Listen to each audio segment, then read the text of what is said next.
This video is sponsored by Conflict of Nations, the free online strategy game happening in a modern global warfare. With Conflict of Nations, you take control of a real country to lead during World War III, fielding the absolute most cutting-edge military technology as you fight for world domination. I love taking on other players, and Conflict of Nations lets you face off against up to 128 other players in games. You'll have to use all kinds of different real-life units, including tanks, jets, and even nuclear submarines, in games that can take up to weeks to complete. Choose your strategy wisely, though. Will you focus on building up your country's economic might, or play the politics game and forge long-lasting alliances with your neighbors? Or start declaring war on everyone and rely on your military prowess? It's up to you, since with Conflict of Nations, you're truly in command of the country. Geopolitical viewers get a special gift of 13,000 gold and 1 month of premium subscription for free when they use the link, but it's only available for 30 days, so click the link, choose a country, and start fighting your way to victory right now.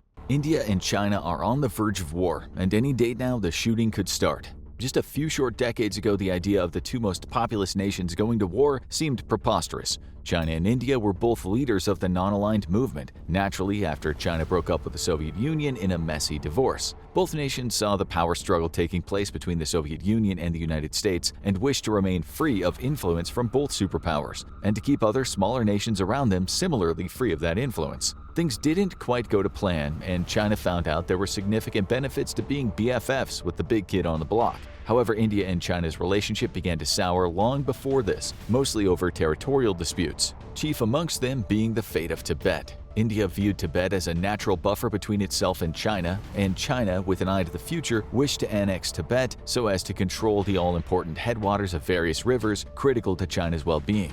The ensuing annexation also placed China on the military high ground, so to speak, a significant advantage it enjoys to this day. Disputes over where the actual territorial boundary of each nation lay added fuel to the fire, but it was India giving political asylum to the Dalai Lama which effectively destroyed Indian and Chinese relations. This would result in a border war between the two powers in 1962, which saw the Chinese secure advantageous positions along the northern disputed border, but was limited in scope and fighting. When Pakistan went to war with India in 1965, China backed Pakistan and threatened to push the issue of its territorial conflicts with India. In 1967, India got its revenge, with two different border clashes that favored India this time. China turned to financing political extremists inside of India, especially dissident groups in northeastern India. In 1971, India and Pakistan took up their favorite pastime and once more declared war on each other, with China once more backing Pakistan and even threatening to join the conflict on Pakistan's side. However, by the end of the decade, both sides tried to kiss and make up, with both nations turning a blind eye to possible human rights abuses carried out by the other in their own territory. The Indian Prime Minister and the Chinese Minister of Foreign Affairs exchanged visits to each other's capitals, a landmark move that signaled closer ties ahead for the two most populated nations on Earth. However, the friendship was not meant to be, as both sides once more began to reinforce their shared border and make strategic moves to gain local advantages over the other.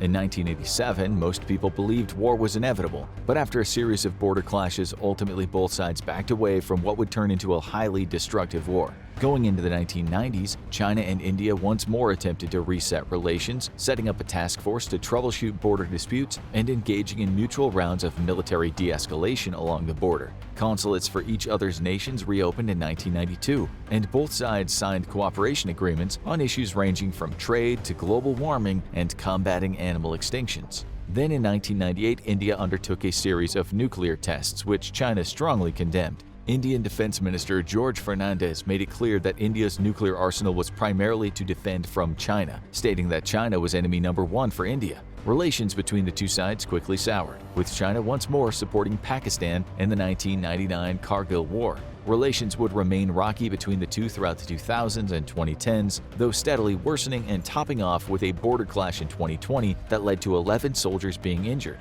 A month later, another clash would leave 20 Indian troops dead and an unknown number of Chinese troops killed. Both sides had agreed not to carry firearms to lower the risk of accidental conflict, so the ensuing border clashes, and more to come afterwards, were undertaken with everything from homemade clubs and spears to riot batons. India would go on to ban 59 Chinese apps, citing espionage concerns, and crack down on Chinese spying inside the country. Then in October of 2020, India made the unprecedented move of signing a cooperation agreement with the United States. Not a treaty, this simple agreement lays out the foundation of what would eventually turn into a full-blown mutual defense treaty, and it puts India on the path of becoming one of the US's many global allies. To say that China was upset about this would be to put it mildly. What would come next, though, would result in a litany of diplomatic protests. India would look to secure its one geographic advantage over China by building up military installations on islands in the Indian Ocean, with a major base being developed on the Mauritian Islands. This will allow India to effectively choke off Chinese shipping through the Indian Ocean, through which travels most of China's oil imports and a great deal of its international exports. From multiple points in the Indian Ocean, the Indian Navy and Air Force are looking to shut down Chinese trade in the case of a war, and limit the ability of the Chinese Navy to operate in the Indian Ocean.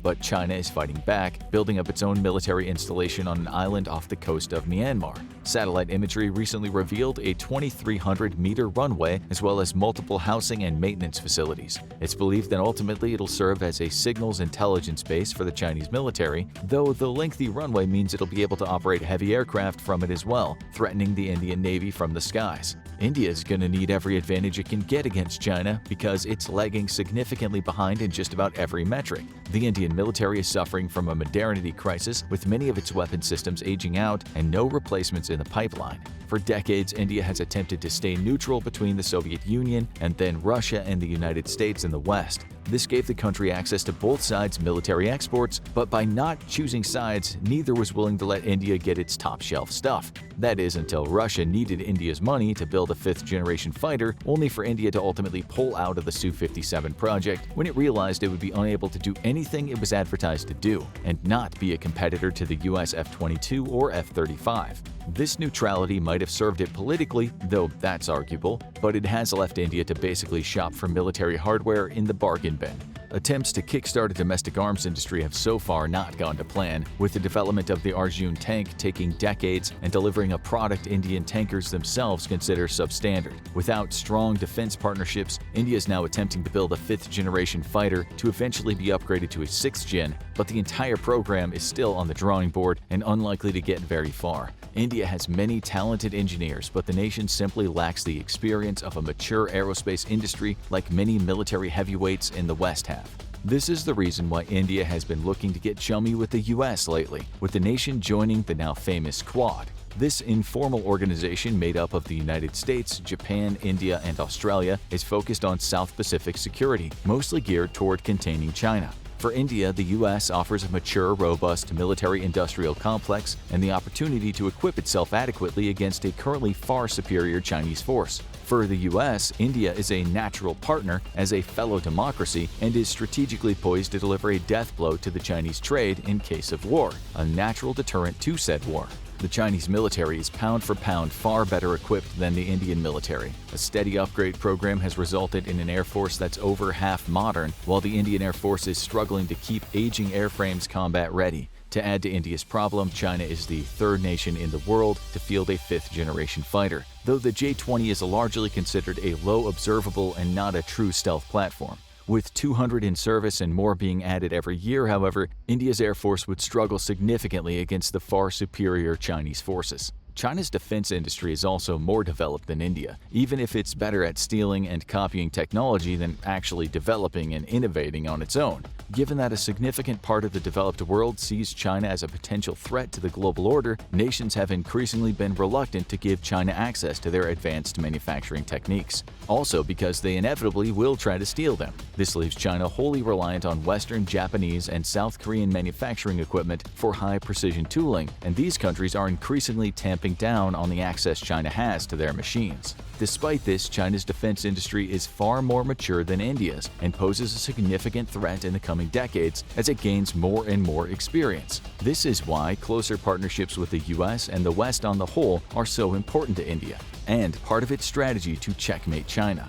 India and the US are steadily improving their partnership, with both sides holding multiple joint exercises. In 2022, Indian and American Special Forces undertook a series of exercises in Hawaii, and the India-US Defense Acceleration Ecosystem, or INDUS-X, aims to tie the two nations even closer together through joint development of key technologies. Part of INDUS-X is the United States assisting India with technical expertise and money in the building of new logistical hubs, as well as repair and maintenance infrastructure for the Indian Air Force and the Navy. The United States has rapidly become one of India's major military suppliers, as well as its largest military exercise partner, with multiple joint training exercises undertaken by both sides. India is getting the advantage of learning how to fight like the US, while for the US, a strong India means a stable and peaceful South Pacific. There is significant work toward allowing India access to top-shelf American military technology as well. While no high-profile transfers are in the works just yet, the two sides are agreeing to cooperate on a number of technologies. India has a huge number of highly skilled engineers and computer scientists, which the US companies could put to great use. In exchange, these same professionals would gain invaluable experience they could take back home with them to jumpstart joint US-Indian efforts. Two further foundational defense agreements have been signed between the two nations, with a focus on joint force interoperability and intelligence sharing. The agreements set the stage for both sides learning how to operate alongside each other's forces, much in the same way that NATO forces operate jointly. Intelligence sharing will greatly increase both sides' ability to counter Chinese influence in the region, especially in its efforts to destabilize India politically or carry out acts of industrial sabotage or theft. However, the future is not all roses for an American-Indian relationship. The US has recently developed significant concerns over a growing trend of undemocratic activities by Indian politicians, and has equal concerns about India's ability to maintain the type of defense spending that a joint partnership would require. India's enduring ties with Russia, despite the latter's illegal invasion of Ukraine and continued campaign of war crimes, further strained US-Indian relations, and concerns that India might be the wrong partner for America have recently begun to surface on the other side of the Pacific.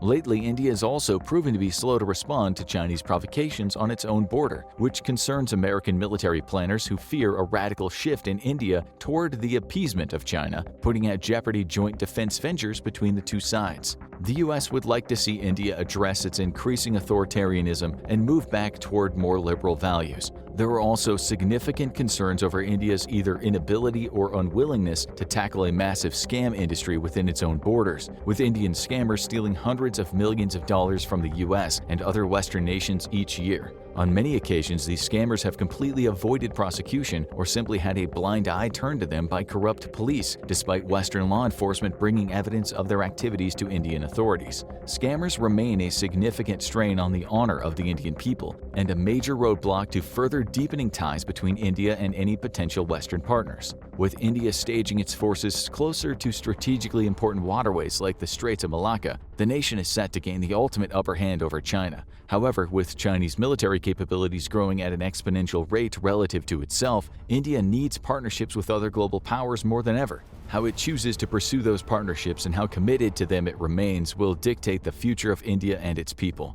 Thanks again to our sponsor, Conflict of Nations, the free online PvP strategy game happening in a modern global warfare. Get a special gift of 13,000 gold and 1 month of premium subscription for free by using the link. It's only available for 30 days, so don't wait. Choose your country and start fighting your way to victory right now. Now go check out India's World War III plan or click this other video instead.